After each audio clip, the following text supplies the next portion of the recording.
Hello, Charlotte fans. This is Hunter Bailey, and I'm bringing you guys something a little bit different this week.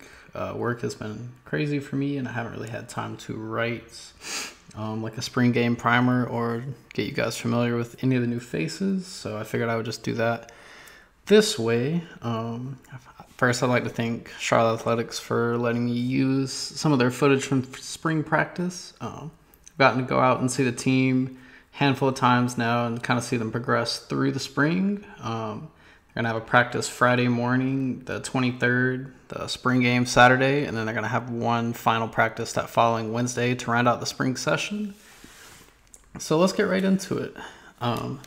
The actual spring game itself, you won't see a green versus white as we've seen in the past. It's just going to be offense versus defense, and Will Healy's decision was based on just wanting to see more guys getting reps together. And if you split the teams, it's harder to have those rotations.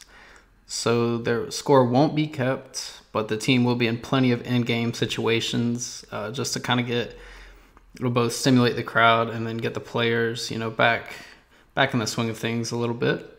So the spring game is going to kick off at noon on Saturday the 24th. It's currently a 100% chance of rain, so that's looking really good. Hopefully the rain will hold off and we can get nearly 4,000 fans into Jerry Richardson Stadium. Contact tracing has gotten the best of the team a little bit. Currently there's 3 available linebackers, so you won't see guys like Tyler Murray or Derek Boykins on Saturday. I don't have a full list as of right now. Tom Whitestone is supposed to be getting me that here shortly. It will be interesting to see the quarterback battle in the spring game a little bit. Reynolds will be with the ones.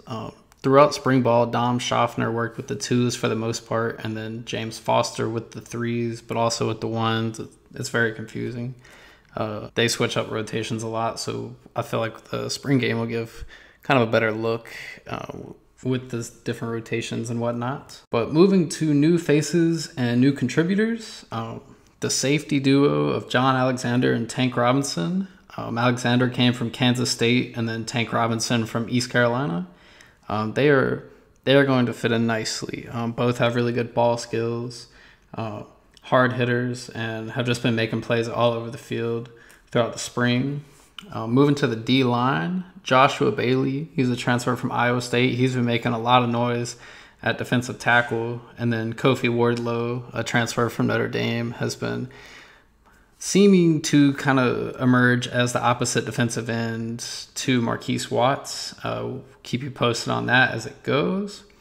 Obviously, the new addition of James Foster to the quarterback room has created a lot of news and quarterback battle for Reynolds yet again. And then in the backfield, you've got Shadrick Byrd. He's a transfer from Iowa. He's been solid all spring, and I'm definitely excited to see who's going to be getting the majority of the carries come fall. A couple of players that were on the team last year that have been continuing to contribute but have stepped up a bit are Trey Good, number 6, plays receiver. He can play inside or out. He's made quite a few plays that come to mind this spring, and he's definitely going to be a good target when September rolls around. Another number 6 to watch is Solomon Rogers. He came in as a linebacker, played some safety last year. He's kind of playing nickel. He's been all over the field, and he has really been all over the field in practice making plays. He'll definitely be one to watch on the defense. And then another position change is Antone Williams moving from safety out to corner. He also switched from 0 to number 35, so he'll be one to watch on the perimeter this year. And another one is Shedrick Ursery. Hopefully I pronounced that right. He's number 12 who plays corner. He's had a good showing in the spring game, and they are definitely going to need some assistance at the cornerback position. Moving to the quarterback battle, I'll touch on a little bit in an article I posted about a week ago. But Will Healy has been very clear that this is Chris Reynolds' job to lose. Just the leadership intangibles, the overall character that Chris is as both, face to the team, the offense, university, however you want to spin it. He's been the guy for a few years now, and it's going to take a lot to unseat him from that position. That's been the message so far. Reynolds played every snap except the first. of the 2020 season with a torn labrum. He got hurt against App State and didn't miss a play. So that says a lot about his character. His numbers did dip a little bit due to the injury, new offensive coordinator, and then some holes on the offensive line. But hopefully we'll get more of a consistent season and good health in that room.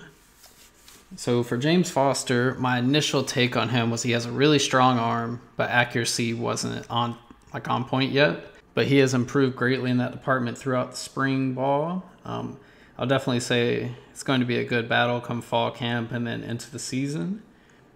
But it's looking like Reynolds 1, Foster 2, Schaffner 3 will be the depth chart come the season. Right now, I believe Schaffner is number 2.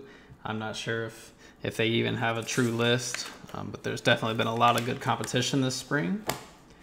With that said, we'll move to the offensive line.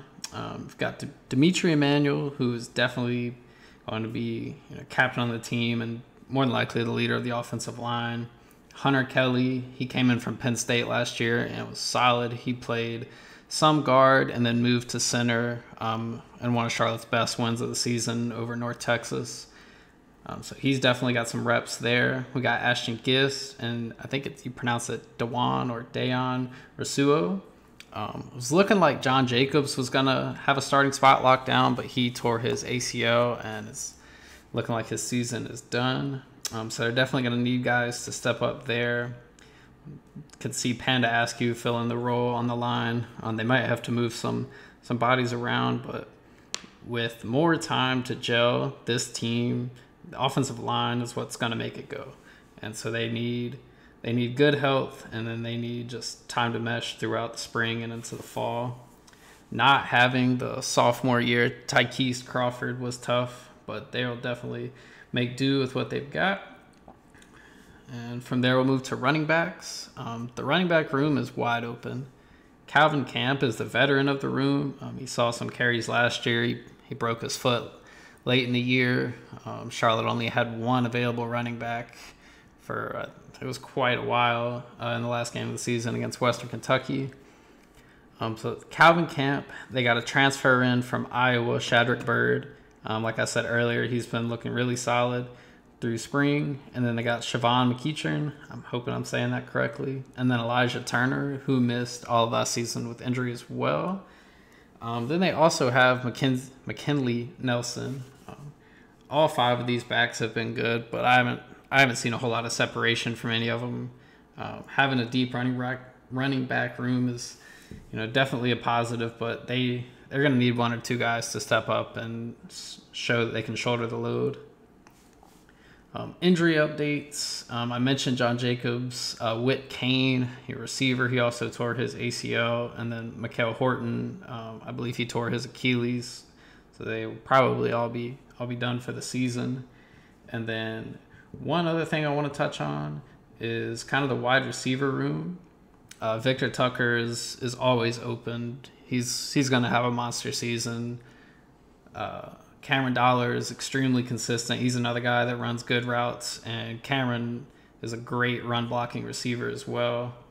I mentioned Trey Good, and then the question mark right now has been Michaelius Elder. I saw him at one spring practice. I have not seen him since. I've been told it's personal reasons. So I'm going to monitor the situation and update you guys as soon as I can. Oh, and one last thing. I'm already on record for saying Taylor Thompson is the best tight end in Charlotte history, so you can't let me down now if you're listening. But excited to get back out on Saturday and see the team. And then in a little over 4 months, they'll open the season with Duke at home. So hopefully there'll be little to no capacity restrictions at that point, and they can pack the stadium for that one. So, thanks for listening.